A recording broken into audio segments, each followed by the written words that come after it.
करते थे, बेटा बाप को नहीं पहचानता था, बाप बेटे को नहीं पहचानता था। और तब शिकागो के मजदूरों ने 1886 को 1 मई को इस बगावत कर दिया कि हमको 24 घंटा हम काम नहीं करेंगे, 8 घंटा काम होगा, 8 घंटा आराम होगा, 8 घंटा नींद होगा। और इस बात को लेकर हमारे पूर्वजों ने लड़ाई किया और लड़ने का नतीजा हुआ कि खून की नदी बह गई। एक मजदूर हवा बेच में आया, अपना शर्ट फाड़ा और मजदूरों के खून में अपना शर्ट डुबोया, उसको फहराया और बोला कि जब तक दुनिया से जुल्म और सितम खत्म नहीं कर देंगे, मजदूर चैन का सांस नहीं लेगा। ये मजदूर का जो झंडा है किसी बाप का नहीं है, मजदूरों का खून का झंडा है। और इस झंडे के साथ मोदी खिलवाड़ कर रहे हैं। ये मजदूरों का दोस्त है कि दुश्मन है, ये तय करना। हम इस बात के लिए आए, हम इस बात के लिए आपके पास में आए हैं कि आपने देखा कि मोदी एक एक करके जितने भी संवैधानिक संस्थाएं हैं सबको खत्म कर दिया। आज ईडी क्या कर रहा है, उसका लठाई का काम कर रहा है। चुनाव जब होता था तो हम लोग सोचते थे कि सीएम सेशन कैसा है, बड़ा कड़वा है, चुनाव बढ़िया से कराता है। लेकिन आज हम लोग इलेक्शन कमीशन की बात नहीं कर रहे हैं, आज हम लोग किसकी बात कर रहे हैं, ईडी की बात कर रहे हैं। ईडी से क्या करता है, ईडी से छापा मरवाता है, उससे घूस लेता है और इसके बाद अपना पूरा गुलछर्रा उड़ाता है। हम लोग शुक्रगुजार हैं सुप्रीम कोर्ट के। क्या बोलता है, जीरो टॉलरेंस भ्रष्टाचार। भ्रष्टाचार का एक आंकड़ा आपके सामने रखते हैं, मेरी बात पर विश्वास मत कीजिए, अपना देखिए। इलेक्ट्रॉल बॉन्ड 2018 में लाया, बोला कि आप जो पूंजीपति लोग चलना देंगे वो सीक्रेट रहेगा, खुलासा नहीं होगा। सुप्रीम कोर्ट ने ऑर्डर किया कि नहीं, किसी भी कीमत पर नहीं, ये जनता के द्वारा पैसा दिया जा रहा है, इसलिए ये अवैध है, इसको खुलासा करो।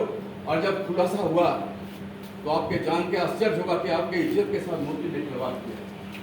क्यों भाई? आप जानते हैं कि कोरोना में जो वैक्सीन दिया गया कोविशील्ड, आज लोग मर रहे हैं। आप जरा कल्पना कीजिए, मेरा भाई मेरा बेटा तड़प के मेरे सामने मर जाए तो मोदी दोस्त था कि दुश्मन है मेरा? मोदी ने क्या किया, उस कंपनी से 52 करोड़ रुपया ले लिया और उसका प्रचार किया। प्रचार तो इस हालत में हुआ कि अगर आपके पास में कोविशील्ड का सर्टिफिकेट नहीं है तो आप ट्रेन से सफर नहीं कर सकेंगे, हवाई जहाज से सफर नहीं कर सकेंगे, बड़े बड़े काम नहीं कर सकेंगे। और आज इंग्लैंड के न्यायालय में जो कोविशील्ड बनाने वाला कंपनी था, उसने कहा कि हाँ, इसका रिएक्शन हो सकता है, मिर्गी हो सकती है, चक्कर खा के लोग गिर सकते हैं, साइड इफेक्ट हो सकता है, अल्सर हो सकता है और ब्लड का क्लॉटिंग होने से हार्ट अटैक भी हो सकता है। और तब सुप्रीम कोर्ट में केंद्र सरकार ने क्या नाम से रिपोर्ट दिया कि अगर कुछ होता है तो इसके लिए केंद्र सरकार जिम्मेवार नहीं है। 52 करोड़ घूस लेगा और जनता मरेगी, उसका जिम्मेवार मोदी नहीं होगा। क्या ऐसे लोगों को वोट देना चाहते हैं? इस पर विचार करना है, आपको इस पर विचार करना है साथियों। इसने कहा कि हमने महिलाओं का इज्जत हम सलामत रखना चाहते हैं, बहुत हुआ महिलाओं के मार। अब की बार मोदी सरकार कुछ बिंदुओं के ऊपर हमारे साथी अरुण जी ने आपको इशारा किया है, लेकिन मैं आपके और उदाहरण दूं। अभी 15 दिन भी नहीं हुआ, कर्नाटक में प्रज्वल रमन्ना बोल के एक आदमी, कौन है भाई? वो तो देवगौड़ा के पोता है और बीजेपी के प्रत्याशी है कर्नाटक। मोदी उनके प्रचार के लिए गए और मोदी ने कहा कि इनका हाथ आप मजबूत कीजिए। क्यों?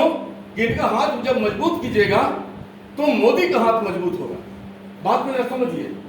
और दूसरे दिन एक वायरल हुआ कि हमारी बेटियों के साथ, हमारे बहनों के साथ, 3000 बेटियों के साथ उसने बलात्कार किया, उसका यौन शोषण किया है और उसको लोग भगा दिया। और मोदी किसका दोस्त है? बलात्कारियों का दोस्त है। जो बलात्कारियों का दोस्त होगा वो मजदूरों का दोस्त हो नहीं सकता। ये हमारा कहना है, इस पर आपको विचार करना है। आपको विचार इस बात पर करना है कि जितने भी पब्लिक सेक्टर है, आप देखिए एक एक करके बेच रहा है, कोयला को बेचने के लिए जा रहा है। साथी हमारे विजेंद्र ये मौजूद है, ये काम शुरू किया एसीएल से, अब बीसीसीएल तक आ गया। साथी अरुण जी ने भी चर्चा किया। अभी 2 तरह का एक कदम उठाने के लिए जा रहा है। एक कि बड़े पूंजीपतियों को बुलाएगा और बुलाने के बाद वो क्या करेगा, उसको ठेका पर ये क्वालिटी दे देगा, 8% या 4% ये पैसा देगा उसको रेवेन्यू मिल जाएगा। आप जहन्नुम में जाएंगे, इससे इसका कोई परवाह नहीं है। और नतीजा है कि जबरदस्त किस्म की लड़ाई चल रही है, मुहाने पर आ गया है और कभी लागू होगा कहना बड़ा मुश्किल है सीसीएल में। इसलिए आपकी नौकरी सलामत नहीं, आपका उद्योग सलामत नहीं। तीसरी बात जो मैं कहना चाहता हूं जरा आप समझिए, कोयला में क्या हुआ?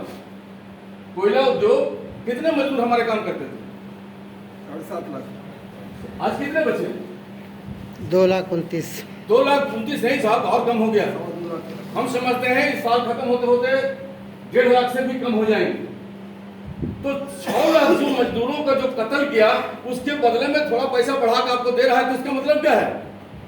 भाइयों को कत्ल करके आपको पैसा दे रहा है, और आउटसोर्सिंग में आदमी खटा रहा है बहुत कम पैसे में, और